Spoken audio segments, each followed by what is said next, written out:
Assalamualaikum warahmatullahi wabarakatuh. Perkenalkan, saya Nikmah, mahasiswa pasca sarjana Ilmu Pertanian Universitas Andi Jema Palopo. Pruning atau pemangkasan bagian tanaman untuk pengendalian pertumbuhan dan produksi yang bertujuan untuk efisiensi cahaya, keseimbangan siang in source, dan optimasi tajuk tanaman khususnya pada tanaman pertanian dan hortikultura tertentu. Pada kesempatan ini, saya akan mereview jurnal yang berkaitan dengan hal tersebut. Review artikel jurnal Respons Percabangan terhadap Pemangkasan pada Pohon Kakao Muda. Diambil dari jurnal terindeks Scopus Q1 yang berjudul Branching Response to Pruning in Young Cacao Trees, penulis Ambra Tosto dan kawan-kawan, tahun 2023 dengan nama jurnal Cynthia Horticulturae. Penjelasan abstrak. Penelitian ini membahas bagaimana pola percabangan pohon kakao muda berubah ketika dilakukan pemangkasan. Percabangan sangat penting karena mempengaruhi penangkapan cahaya, asimilasi karbon, dan produksi. Namun, sampai saat ini, informasi tentang bagaimana kakao merespons pemangkasan masih sangat terbatas. Apa yang dilakukan peneliti? Mereka melakukan eksperimen pemangkasan pada kakao muda di Pantai Gading dengan 5 perlakuan. Pertama, heading cut ringan, yaitu memotong pucuk terminal. Yang kedua, heading cut berat, yakni memotong 66% ujung cabang primer. Ketiga, thinning ringan, yaitu membuang 1 cabang primer. Keempat, thinning berat, yaitu membuang 2 cabang primer. Dan yang kelima, kontrol atau tanpa pemangkasan. Mereka kemudian mengamati percabangan sekunder terkait jumlah, posisi, dan panjang cabang baru sebelum dan setelah satu siklus pertumbuhan daun. Penjelasan gambar. Gambar 1, diagram arsitektur kakao dan jenis pemangkasan. Pada panel A menampilkan model arsitektur kakao berdasarkan noseran model. Panel B memperlihatkan atau menunjukkan 5 perlakuan, yaitu kontrol, heat tip, heat 66%, tin 1, dan tin 2. Mana ilmiah dari gambar tersebut adalah memberi gambaran struktur kakao dan bagaimana tiap perlakuan menghilangkan bagian tertentu sehingga mempengaruhi pola percabangan. Gambar 2, lokasi munculnya cabang baru pada tanaman tidak dipangkas. Diagram batang menunjukkan persentase kemunculan cabang baru pada beberapa bagian cabang primer. Parsel A, 86% cabang baru muncul di 8 internodia teratas. Parsel B, hanya 37% muncul di bagian itu, sisanya banyak tumbuh di bagian lebih bawah. Makna ilmiah, kakao cenderung menghasilkan cabang baru bukan pada plus terbaru, tetapi pada plus sebelumnya, butuh satu siklus dormansi. Ada perbedaan genetik antara parsel A dan B. Gambar 3, pola distribusi cabang sekunder pada tanaman tidak dipangkas. Gambar terdiri dari grafik probabilitas keberadaan cabang. Temuan utamanya, probabilitas cabang paling tinggi di bagian tengah cabang primer, bukan di ujung atau pangkal. Bentuk grafik parabola cekung. Cabang lebih banyak pada parsel A dibandingkan B. Makna ilmiah, kakao memiliki pola percabangan yang mengurangi tumpang tindih daun, optimalisasi cahaya. Variasi antar tanaman dan cabang sangat tinggi, ditunjukkan oleh nilai R pangkat 2 rendah pada Pix X. Gambar 4, pertumbuhan panjang cabang pada tanaman tidak dipangkas. Peningkatan panjang cabang sekunder tiap plus tidak dipengaruhi posisi cabang, artinya semua cabang sekunder tumbuh dengan kecepatan yang sama.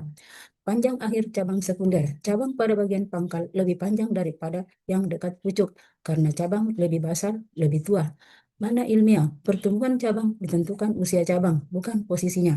Ini menegaskan bahwa percabangan sekunder bersifat proleptif, butuh dormansi sebelum tumbuh. Gambar 5, pengaruh pemangkasan terhadap kemunculan cabang baru. Hasil utama, 1, semua bentuk pemangkasan meningkatkan peluang munculnya cabang baru, paling kuat di HIT 66%. Yang kedua, lokasi munculnya cabang berbeda antar perlakuan. Yang ketiga, HIT 66% menghasilkan grafik paling curam, yaitu cabang terkonsentrasi di ujung. Keempat, parsel B selalu memiliki peluang percabangan lebih rendah. Makna ilmiah, metode pemangkasan menghasilkan pola percabangan berbeda. Pemangkasan berat menghasilkan reaksi paling eksplosif. Pemangkasan 2 cabang primer tin 2 unik menyebabkan percabangan merata dari pangkal sampai ujung. Efek pelepasan hambatan antar cabang. Gambar 6, dampak pemangkasan pada pertumbuhan cabang biomasa. Terdiri dari 3 panel. Pertumbuhan cabang sekunder tidak dipengaruhi pemangkasan. Parsel A tumbuh lebih panjang daripada B. Total pertumbuhan cabang per cabang primer, HIT 66% menghasilkan pertumbuhan total lebih rendah dari kontrol. Kenapa? Karena sebagian besar cabang dipotong sehingga jumlah titik tumbuh berkurang. Total pertumbuhan cabang per tanaman, parsel A lebih besar daripada parsel B, lebih vigor. Tidak ada perlakuan selain HIT 66% yang menurunkan total pertumbuhan. Makna ilmiah, tidak ada bukti compensatory growth setelah pemangkasan. Pemotongan sangat berat justru mengurangi total pertumbuhan. Kesimpulan utama dari semua gambar. 1. Tanpa pemangkasan, percabangan terbanyak terdapat pada bagian tengah cabang primer. Cabang lebih basal lebih panjang karena lebih tua. Cabang baru tidak tumbuh pada plus paling baru. Butuh dormansi satu siklus. Kedua, dengan pemangkasan, semua pemangkasan memicu munculnya cabang baru. HIT 66% paling kuat. Percabangan meledak di dekat area potong. Tin 2 unik, merangsang percabangan di pangkal dan ujung. Pertumbuhan biomasa tidak meningkat setelah pemangkasan, tidak ada kompensasi. Ketiga, perbedaan lokasi parsel A versus B signifikan. Parsel A lebih produktif, lebih banyak cabang, lebih panjang, dan lebih responsif. Relevansi umum untuk Indonesia.